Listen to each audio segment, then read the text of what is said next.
nami katika kitabu cha Wagalatia, Galatians chapter 6, Galatians chapter 6, Wagalatia sura ya 6 kuanzia mstari wa 7, na hivi ndivyo Biblia inavyosema. Galatians chapter 6 from verse 7. Do not be deceived. God cannot be mocked. Bwana asifiwe sana. Nimesema Bwana Yesu asifiwe. Do not be mocked. Do not be deceived, sorry. God cannot be mocked. A man reaps what he sows. The one who sows to please his sinful nature, from that nature will reap destruction. The one who sows to please the Spirit, from the Spirit will reap eternal life. Verse 9. Let us not become weary in doing good, for at the proper time we will reap a harvest if we do not give up. Praise the name of Jesus. Amen. Ninataka kuzungumza kuhusu one word, stewardship. Stewardship. Stewardship. Now, if I was to define the word stewardship, it is the job of supervising or taking care of something, maybe such as taking care of an organization or some property. So stewardship ni kuchunga mali. Chunga mali, ama kikundi cha watu, ama kanisa kama hili, kazi labda kama ile ambayo uko nayo, labda wewe ndiye ambaye umewekwa kukuwa in charge. That is what we call stewardship. Natafuta jina la Kiswahili, lakini kwa sasa sisi wote najua tunaelewa stewardship, na sisi wote we are learned friends. Hallelujah. Hallelujah. Amen. Yes. Now that is just a normal definition of stewardship. Labda ni utenda kazi, labda ukipata jina nzuri ya Kiswahili utanipea. A biblical definition of the word stewardship, it is utilizing and managing all resources God provides for the glory of God and the betterment of His creation. That's a biblical definition. Utilizing and managing all the resources God provides for the glory of God. So everything that God provides. What are some of the things that God provides? Let's name them. Ni mambo gani Mungu huwa anatupatia? For example, let's talk. I allow you to talk today. What are some of the things that God provides? Let's mention. Siulizi moja. Tunaweza sema hata kama ni chorus. What are some of the things that God provides? Good health. Eh? Good health. Good health. Life. What else? Food. Money. Na hapo ndio sana na msemi. Children. Yes. So many. The list is endless. Yeah? So you manage those resources because God has provided them, and you do that for the glory of God. unafanya kutunza yale kwa utukufu wake Mwenyezi Mungu. You don't waste resources because they are there. Unajua kuna watu wako katika sehemu za uongozi ama za kibali fulani, na kwa sababu wanafikiria vitu ziko mingi, you know, there's plenty, wanaweza tumia tu kutumia. It is not encouraging. This morning when I was coming to church, nilikuja alafu nikakuta kuna maji inateremka pale kwa barabara. I didn't like it. So nikaingia alafu nikatoka niangalie hii maji inatoka wapi. Only to realize kuna maji kwa pale imetoboka na inatoka maji mingi. Na nikikumbuka kuna watu ambao wanateseka wapati maji, sio Turukana ama Garissa ama wapi, hapa Rongai. Kuna watu wameng'ang'ana kupata maji. Kuna watu mtungi moja anauziwa maji 20 bob na pale inamwagika mingi. Actually sijui kama iliachwa, wale wameingia sasa hivi sijui kama iliacha kumwagika. For me that is wastage of resources. Na ni resource Mungu ametupatia. Unaweza fikiria ni kidogo, but sio kidogo. Go without water for 1 week, Lois, in your house. Ndio utajua kumbe maji ni ya maana. Kumbe maji ni life. So we are saying the resources that God provides, tunazitumia vizuri for His glory. And we speak about stewardship, we also saying about it is to manage everything God brings into the believer's life in a manner that honors God. Stewardship. You manage everything. Chochote kile ambacho Mungu ametupatia, especially you as a believer, in a manner that honors God. I'll be giving you a few examples here and there. Right now, in the process of building and constructing this house or this place of worship, and every coin ambayo inakuja, we are accounting it to the very end. Bwana Yesu asifiwe sana. To an extent of tukienda kununua chumba, tutaanza uliza mwenye anauza, unaweza tukatia 50 bob. Akikubali tutashukuru. Asipokubali tutanunua na ile pesa tuko nayo. And atukuli mandazi na hiyo pesa ovyo, that is. Yesu asifiwe. Hatutumii hizo rasilimali ambazo tuko nazo tunatupa tu na huko. Hapana. Ni lazima tutumie chochote kile ambacho tunapata, kwa sababu sio tikiko kwa hoteli, na hata kingekuwa kwa hoteli ni vizuri kukichunga, kwa sababu ni mali yake Mungu ametupatia tuituze. Na tusipotuza vizuri kile ambacho Mungu ametupatia, he will not be happy. And he may take it away from us. You remember the story of this rich man in the Bible ambaye alipanga safari ya kwenda mbali.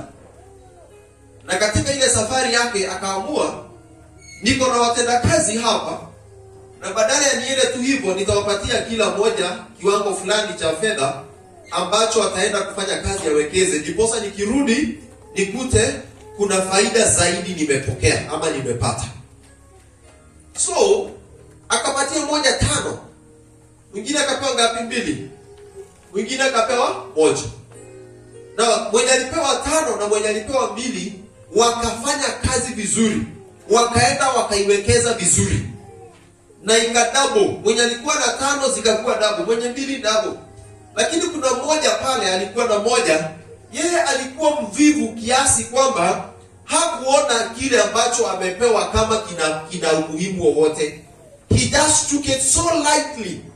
Whereas the Bible inasema this man mwenye alikuwa anapatiana these talents, he gave each according to their ability. Aliwapea kila mmoja kulingana na uwezo wao. Alijua mwenye alimpea moja ako na uwezo wa kuwekeza hiyo moja. Na ndio sababu akampa moja. Mwenye 5, 2 hivyo hivyo. Na wakati mwenye hizi talanta aliporudi, he had to ask back, now I left you to be a steward of 5, a steward of 2, a steward of 1. Now it is time to give an account. Bring whatever I gave and let me see what you've done. Watano akawa amewekeza 5, mwingine wa pili akawa amewekeza 2. Lakini yule wa kwanza hata karibu anaongea vibaya. Anasema mimi niliona wewe unapataga mahali, unapokeaga mahali ya ujavuda, akaanza kusema yani masababu mingi. Do you know what the owner did? Alisema huyu mwenye ambaye ako na moja nilipea kakosa, wacha ipatiwe kwa yule ambaye ako na mingi. Yule ambaye alifanyisha kazi kile ambacho nilimpatia. Bwana Yesu apewe sifa. It is good to know, church, that whatever God has given you, ikuwe kidogo ama ikuwe mingi, pokea kwa shukurani. Na ukipokea kwa shukurani, tumia vizuri. Don't waste. Stop wasting resources that God has given us. And sometimes I look at our country, na ninaona ni kana Mungu akiwa tu mahali amekaa, ni rehema zake tu zinafanya tu operate. Kwa sababu he will not be happy when he sees us wasting resources. Praise the name of the Lord. Akiona resources hazitumiki vizuri, mali ya serikali haitumiki vizuri, mali ya kibinafsi haitumiki vizuri, hata yako mwenyewe iwapo haitumiki vizuri, I don't think God is so happy about that. Actually, he is not happy. And that is why we are saying that we have to manage everything vizuri that God gives to the believer. And this is in a manner that honors God. Amen. In a manner that honors God.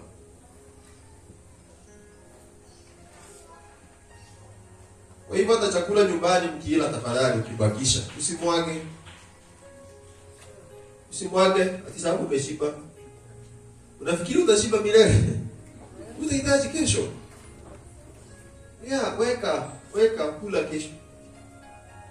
Siweke mlima alafu unashindwa kumaliza, unasema hata sitamu, na ni kushiba umeshiba. Ama ilikuwa na chumvi na ni kushiba umeshiba.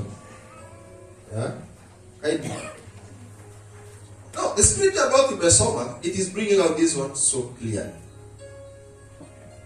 The Bible says, do not be deceived. These scriptures in the book of Galatians, Paulo aliandikia wa Galatia. Now, when he was writing this, I am sure he saw a way or a behavior somehow ya hawa wa Galatia kujidanganya ama kudanganyika na mambo yaliyokuwa inawazunguka. And that is why he wrote and said, you people of Galatians, do not be deceived. Musidanganyike. God cannot be mocked. Mungu hawezi dhihakiwa. So this was a warning that Paul was giving to the people of the church in Galatia.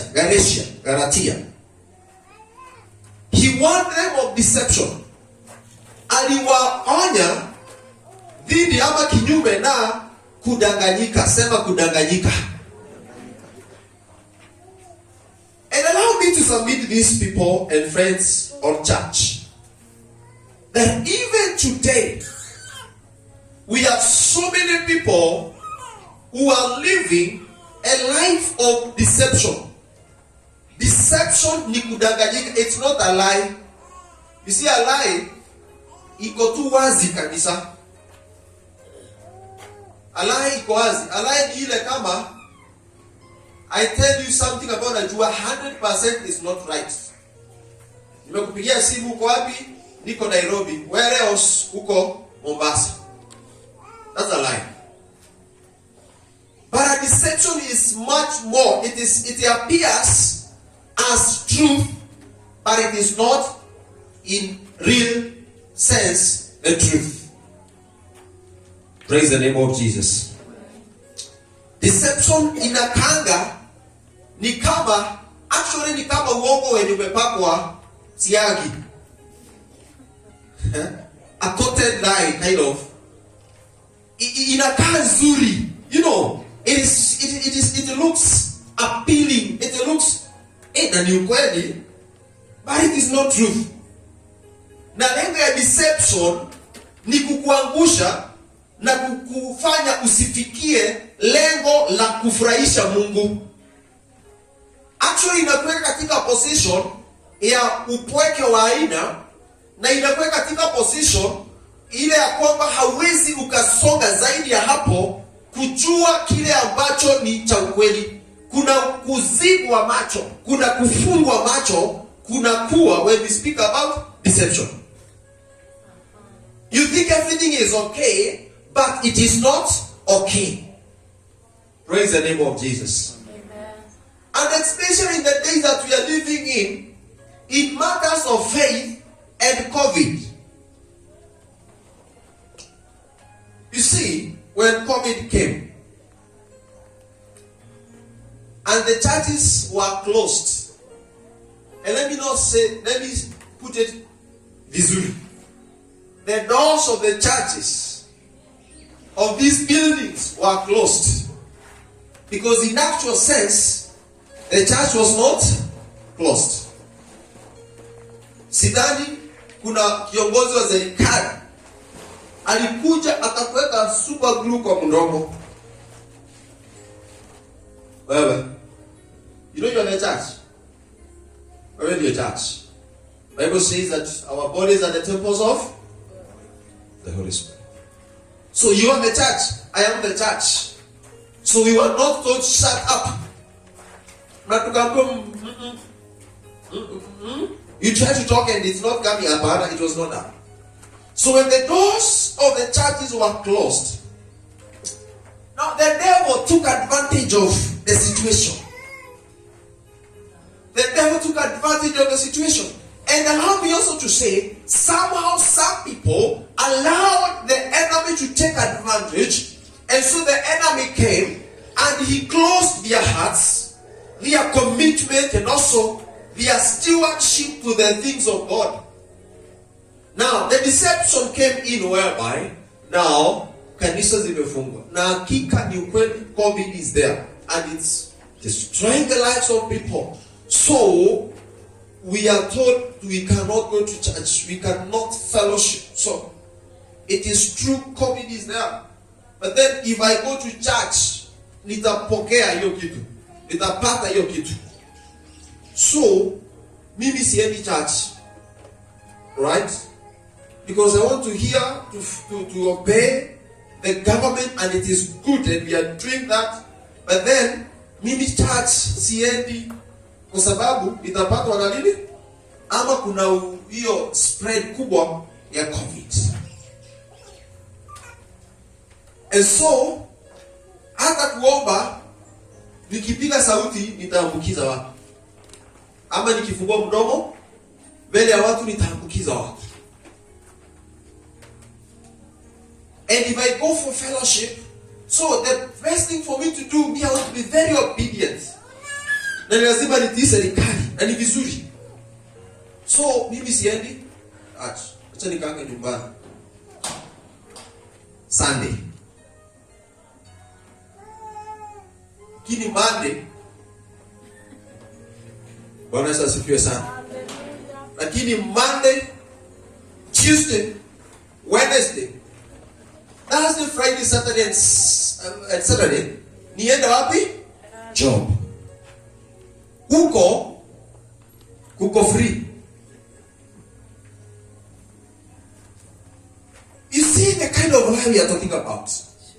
Honestly, it seems enyewe tukienda kwa mahali imesemekana kuna hatari. Na ni kweli hatari hiko. Lakini uongo uko wapi?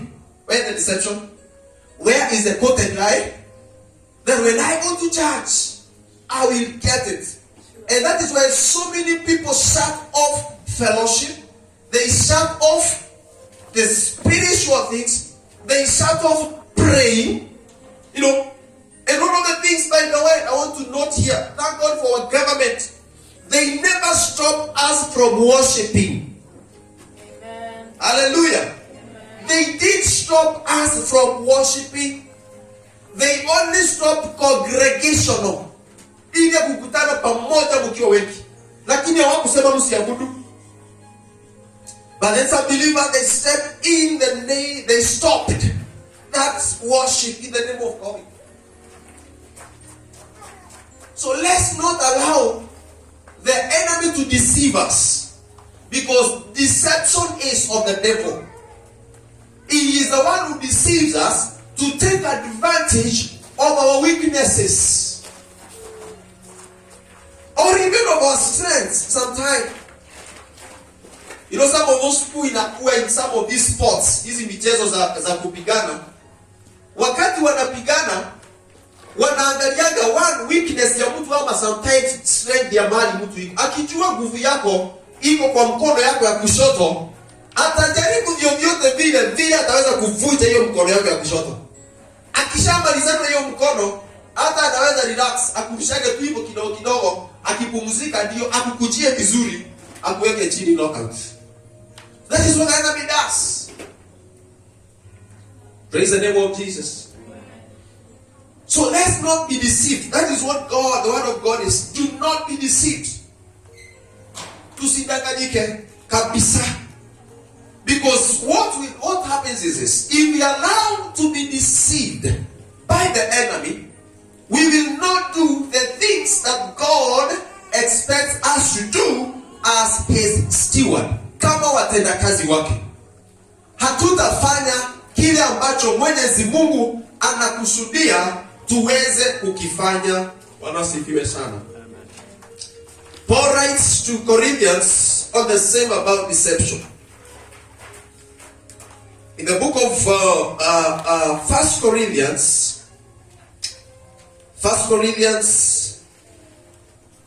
and chapter 6, from verse 9, listen to this.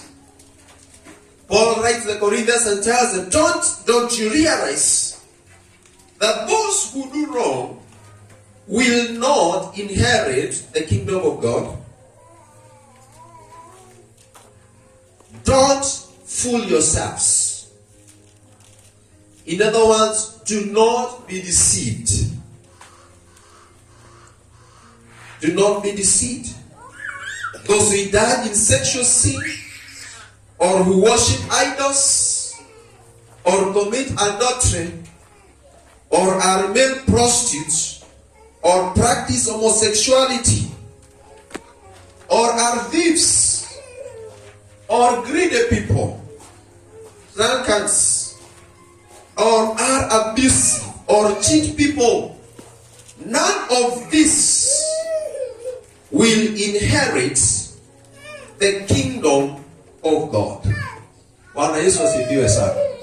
None of this will inherit the kingdom of God. So Paul says, don't you realize that those who do wrong will not inherit the kingdom of God? So do not be deceived. Msidanganyike.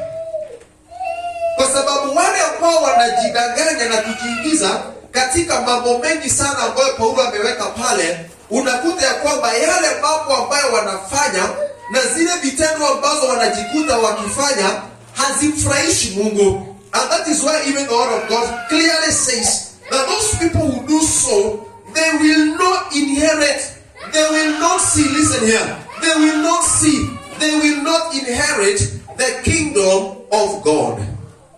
Praise the name of Jesus. So all who allow, so there is, you have the power to allow it or to say no to deception.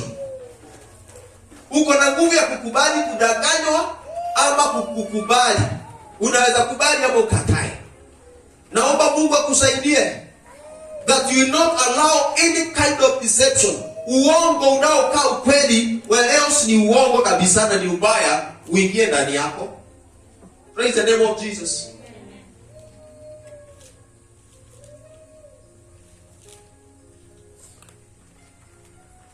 And in the Galatians, a man reaps what he sows. A man reaps what he sows. Now, as a steward, and especially to the manners of God,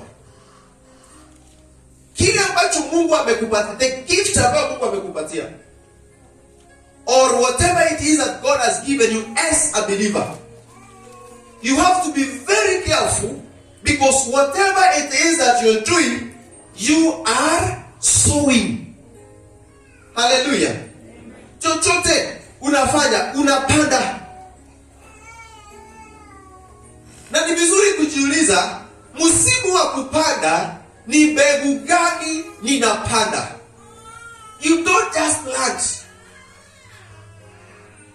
Ni vizuri kukuwa mkulima mjanja, mwerevu. Acha nitumie mwerevu, mjanja si mzuri sana. Mwerevu, Bwana sifiwe sana. Mkulima mwerevu anajua msimu wa kupanda, na huu msimu ni mbegu gani ninafaa kupanda. Kwa sababu kuna mahindi mara mingi. Kuna siku nilikuwa naenda kupanda mahali, alafu wakaniuliza, unaenda kupanda wapi? Nikamwambia naenda kupanda mahali fulani. Wakaniambia hapo, hiyo mahindi natakanga mahali kuna maji mingi na ni ya kiwango fulani. Actually ilikuwa ya pesa mingi kuliko ile mimi nilikuwa najua naenda kupanda. So mimi nilikuwa nataka mahindi around 500 there about. So nikasema, mimi si naenda kupanda, wewe sio unaenda kupanda, nipe mahindi ya 500. Akaniambia hapana, hii inataka maji mingi. Na nikamuuliza, si inaweza mea? Niambia itamea, lakini inataka maji mengi. Nikamwambia wewe tu nipe hiyo. Nikaenda nikapanda. Let me tell you, haikumea. Ilimea tukakuwa tumetoshana hivi na tukakauka. Tulikauka. Kwa sababu nilipanda, mradi nifanya nini? Nipande.